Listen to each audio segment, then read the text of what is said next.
काल से medical college में कार्य कर रहे आउटसोर्स कर्मियों को एक बार फिर से उनके पदों से निकाल दिया गया है। इस मामले पर विरोध जाहिर करते हुए आउटसोर्स कर्मचारी महासंघ के जिला अध्यक्ष ललित ठाकुर ने कहा कि कोरोना काल में जब कोई कर्मचारी कार्य करने को तैयार नहीं था, तब प्रदेश सरकार ने इन आउटसोर्स कर्मचारियों से काम करवाया और अब सरकार इन्हें निकाल रही है, जो सरासर गलत है। उन्होंने कहा कि उनकी मांग है कि सरकार आउटसोर्स कर्मचारियों के लिए कोई नीति बनाए ताकि इन कर्मचारियों को किसी प्रकार की समस्या का सामना न करना पड़े।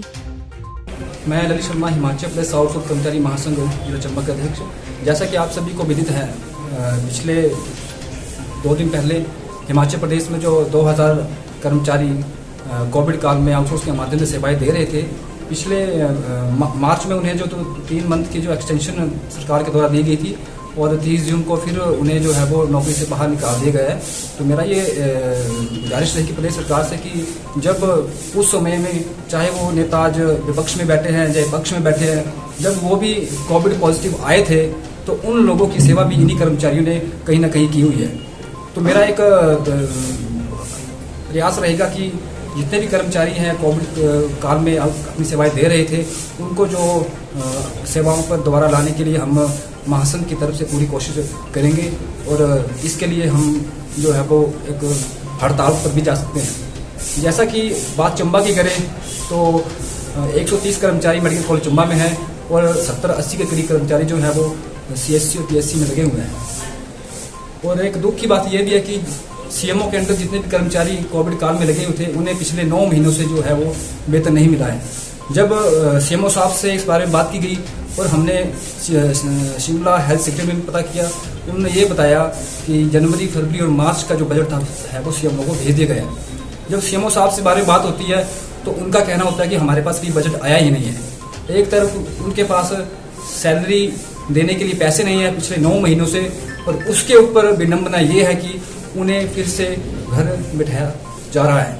तो मेरी सरकार से गुजारिश है कि इस मामले में एक खुला हस्तक्षेप करे और इन 2000 कर्मचारियों का शोषण होने से बचाए और इनकी सेवा को बहाल किया जाए।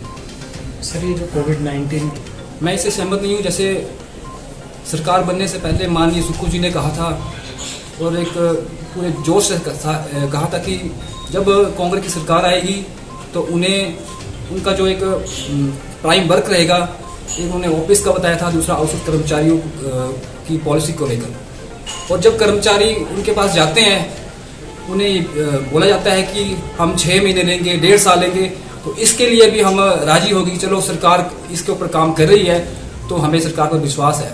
उसके बाद जब कर्मचारी अपने एक्सटेंशन के लिए जाते हैं तो उन्होंने ये बोला कि आप लोग चंबा से इतनी दूर ना आए, आप सिर्फ काम करो, एक्सटेंशन देना जो है वो हमारा काम है। तो मैं चाहूँगा माननीय मुख्यमंत्री जी से, माननीय उप मुख्यमंत्री जी से कि जो वायदे उन्होंने किए हुए हैं उन वायदों पर कृपया अपना ध्यान दें और इन कर्मचारी को शोषण होने से बचाएं। साथ ही जो IPH विभाग के कर्मचारी पिछले 6 महीनों से अपनी रोजी रोटी के लिए भाग रहे हैं, इधर उधर दौड़ रहे हैं, उनको भी शीघ्र से सेवा बहाल किया जाए।